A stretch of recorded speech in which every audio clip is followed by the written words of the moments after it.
আওয়ামী লীগের ১.৫ দশকের ফ্যাসিবাদী শাসনামলে টিএফআই সেলে গুম নির্যাতনের ঘটনায় মানবতাবিরোধী অপরাধের মামলায় শেখ হাসিনা ও সাবেক বর্তমান সেনা কর্মকর্তা সহ ১৭ জনের বিরুদ্ধে আনুষ্ঠানিক অভিযোগ গঠনের উপর আদেশের দিন পিছিয়ে গুমের এই মামলায় আজ এবং আগামীকাল সেনা কর্মকর্তাদের আইনজীবীদের আবেদনের প্রেক্ষিতে আরও ২ দিন শুনানি করবেন ট্রাইব্যুনাল।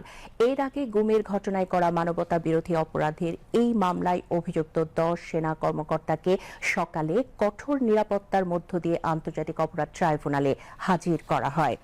সেনানিবাসের অস্থায়ী কারাগার থেকে প্রিজন ভ্যানে সেনা কর্মকর্তাদের আনা হয়।